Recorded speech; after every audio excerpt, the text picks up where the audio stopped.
Jujutsu Kaisen. Chapter 262 is here. The fight isn't going as well as we expected. RIKA has completely manifested, which changes everything. However, the chapter is only 7 pages long and the manga will be on a 2-week break. Sit back, relax as we go through the chapter and explain everything. First, let's start with the bad news. In the chapter's note, Geg says, "I'm not feeling the best right now. My condition is a bit bizarre. Sorry for the various inconveniences." This is why the chapter is only 7 pages long, plus the next chapter will be released after 3 weeks. But as I said in the spoiler video, the priority here is Gega's health and I hope he gets well soon. On the first page, we get an illustration of Yuta and Sukuna. The narrator comments, "The king of curses and the prodigy of the modern era. The two face off in their altered forms." Next, Sukuna and Yuta open their domains and both of them are inside the shrunken barrier while Yuji and Todo are left out. This is good to see, because let's be honest, Yuta for sure will do some damage to Sukuna, but he's not the one who will deliver the final blow. I think Yuji will be the one to defeat Sukuna, and this gives him the chance to take a break and recover his cursed energy. Also, this allows Yuji and Todo to properly strategize and prepare. On the next page, the narrator explains that the countermeasure Gojo worked out against Sukuna's domain was a shrunken barrier. For approximately 3 minutes, it's possible to withstand the effects of Malevolent Shrine beating down on the barrier from outside the domain. Yuta thinks that doing switch training with Gojo allowed him to elevate his barrier techniques, and taking Sukuna's fatigue into account, he should be able to stall the domain for 3 minutes as Gojo did. Ryomen Sukuna, on the other hand, was able to rid himself of the previously imposed 99-second time limit by restricting Malevolent Shrine's effective range to only the outline of Okotsu's domain. And this double spread page displays a factor I really appreciate about the Jujutsu Kaisen series, but also highlights one thing that bothers me. And I'll take my time to explain these things, so if you only care about the events of the chapter, you can skip to this time. The thing that I really liked was the genius move Sukuna just made. While continuously fighting and sustaining damage for the last 40 chapters, Sukuna is able to adapt and change the conditions of his domain expansion to counterattack Yuta's domain. Remember that Yuta's shrunken domain was a solution Gojo figured out earlier in the fight to defend against Sukuna's open domain.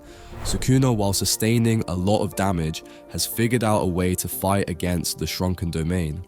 In Jujutsu Kaisen, Sukuna isn't the main villain just because he is the strongest villain. He is extremely talented and versatile. On top of that, Sukuna isn't the strongest because he just has a broken curse technique. He is the strongest because of what he can achieve with what he has. On top of that, by reducing the range of Malevolent Shrine, he is now able to hold it without a time limit, making this clash of domains an endurance fight, which is something Gojo didn't have to deal with. Plus, depending on the nature of Kenjaku's technique, Yuta might not have a lot of time to waste. As explained in the previous chapter, Yuta may die after 5 minutes. On the other hand, Gojo doing switch training with Yuta is really bothering me. Let me explain. Throughout the previous chapters, it looked like our heroes were prepared for Gojo to lose and die from the start. I understand why someone would assume this. I mean, after Gojo's death, Kashimo attacked Sukuna, and after that, Higuruma, Yuji, Yuta, Maki, Choso, Ino, Todo, and Kusakabe fought Sukuna. They even asked Miguel and LaRue to help, 2 characters that we haven't seen since Jujutsu Kaisen Volume 0. Even the situation we're in right now is the best example. Yuta literally planned to take over Gojo's corpse during the 1-month skip. However, they are fighting the strongest sorcerer in history, and you can't take that lightly. So I understand why they prepared all of these plans to fight against Sukuna. But it seems that Gojo, the character who had the best chance of defeating Sukuna, didn't properly prepare for the fight. Instead, Gojo was doing switch training with Yuta. And the best example of Gojo not properly preparing for the fight was their domain clash at the start of the Sukuna vs Gojo fight.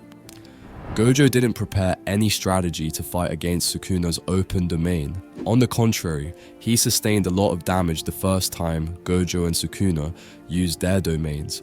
Gojo's domain was slashed from the outside. On top of that, Gojo wasn't able to use his innate technique just after the collapse of his domain, which left him open to Sukuna's slashes. And the weird thing here is Yuji knew about Sukuna's domain.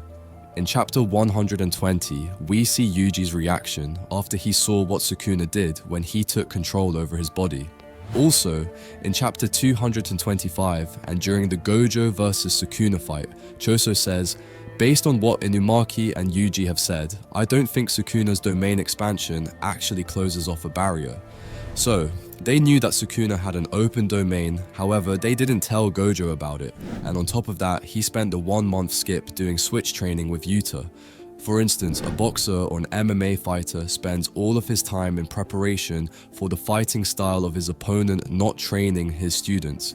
Anyways, on the next page, Yuta's goal is to damage Sukuna to the point that he can't maintain Malevolent Shrine within these 3 minutes. However, Sukuna thinks that he doesn't need 3 minutes. He will destroy Unlimited Void and expand the effective range of his domain. This time, he will be sure to slaughter them all. Yuta tries to pull Sukuna using blue, but Sukuna suddenly reduces the distance. Sukuna wraps his amputated arms to hold Yuta and lands a punch on his face. Yuta is in shock that Sukuna could reach him, and he realizes that Sukuna bypassed Infinity with domain amplification, so he is able to activate it while using domain expansion. On the other side, Sukuna has an evil grin on his face as he thinks that Mei Mei's crows can't see what he just did because they didn't enter the domain. The interesting thing here is using domain amplification and domain expansion simultaneously was supposed to be impossible. Remember, in chapter 225, Angel explains that the main drawback to domain amplification is that you can't simultaneously use your own innate technique, and she specifically says that even Sukuna is no exception to this rule. However, in chapter 227, we see that Sukuna can use domain expansion and domain amplification at the same time. Furthermore, Sukuna did this inside the domain, so the others didn't see him use both techniques at the same time. And I don't think Yuta had the time to go through Gojo's memories, and that's why he is shocked to see Sukuna use domain amplification and domain expansion simultaneously. However, now we get to the interesting part of the chapter. The scene switches as we see a fully manifested Rika crying and grieving, calling Yuta's name as she dearly holds his lifeless body. The editor's comment at the end of the chapter, "Rika has fully manifested, however," and this changes everything. Rika completely manifesting presents a new scenario. For context, in the previous chapter, Meki asks a really important question. Yuta can only use his copy technique while Rika is fully manifested, which only lasts 5 minutes. So, what happens when those 5 minutes are up? Yuta says that he doesn't know, but Mei Mei explains that there are 3 likely possibilities. 1.